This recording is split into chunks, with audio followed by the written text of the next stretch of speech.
On a rowdy, bruising, enjoyably intense afternoon at Stamford Bridge Chelsea showed two sides to the game. First came the one that doesn't involve Eden Hazard. For the opening 70 minutes of this 0-0 draw, the champions were neat, focused, disciplined and aggressively blunt in their attacking rhythms, the gears a little gummed. After which, in glimpses, they played the other version, the Hazard remix, the one where Chelsea's number 10 provides a vital free radical element in Antonio Conte's hard-running 352, somebody to see the angles between the angles, to create space rather than simply applying relentless physical pressure.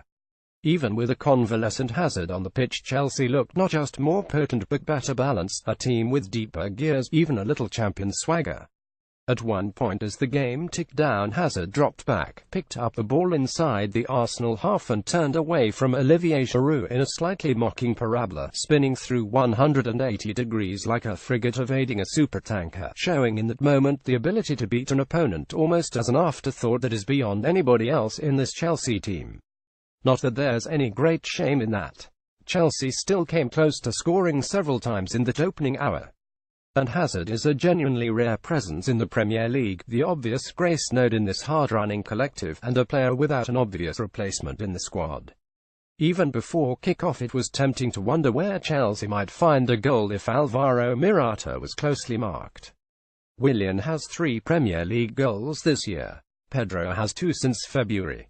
Victor Moses has not scored for Chelsea in the league since last November. N'Golo Kante has 2 league goals in a season and a Ben. But then Conte's champions have always been a linear, parade-back machine. 48 of their 85 league goals last season were either scored or made by 2 players not on the pitch at the start here. Hazard, of course, but also the rogue Diego Costa, Arsenal's own cackling, kidney-jabbing nemesis who presumably watched this game on TV in Brazil in a state of unusual excitement, nipping out every few minutes to give his undergardener Chinese burns to rake his studs down the Achilles of his sous-chef. Chelsea started well here. With 10 minutes gone, Morata should have scored, glancing a deep cross from C. Acute Sar Aspilicueta wide. After which a strange thing happened. Arsenal began to dig in, to press recklessly high and match Chelsea not just in the formation, but in registers such as will, muscle and work rate. It took Conte to half-time to alter the balance of his Cesc Fabregas-Conte pivot in central midfield. For all his incision, Fabregas has been a stretch as a pure central midfielder ever since he came to the club. Here it was one of those days where too many battles are lost, too much ground conceded. In the second half Chelsea were stronger, Temore Bakayoko coming on and almost immediately picking up the ball and driving through the middle of the pitch, all strolling power and balance. Still, though, in a tight game what Chelsea really lacked was a moment of stillness. The game plan often seems to involve playing tight, high-pressure football and waiting for a mistake, which is, let's face it, never the worst idea against late Wenger Arsenal. The parts continued to function well here. Now and then Marcos Alonso would spank a hard, flat pass 50 meters to Moses on the other wing. Willian and Pedro sprinted with verve through the channels and Conte became increasingly animated on his touchline as the game began to congeal a little. Hazard's appearance did open up that attacking third eye a little, a player who simply looks different to everyone else, lower to the ground, able to take the ball on the half-turn and pick up speed instantly.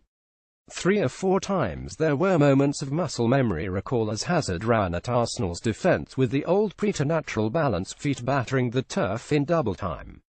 His return will of course be vital to Chelsea's progress from here.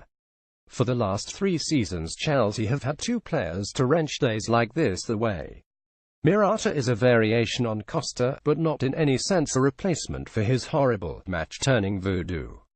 Morata looked like a player finding his space in this team, spending most of the time falling over to no great effect. Similarly, there is no real Hazard alternative in this squad. Chelsea were linked with plenty of refused transfer targets this summer, but none that would have really changed the way the team plays, or offered a different set of attacking rhythms.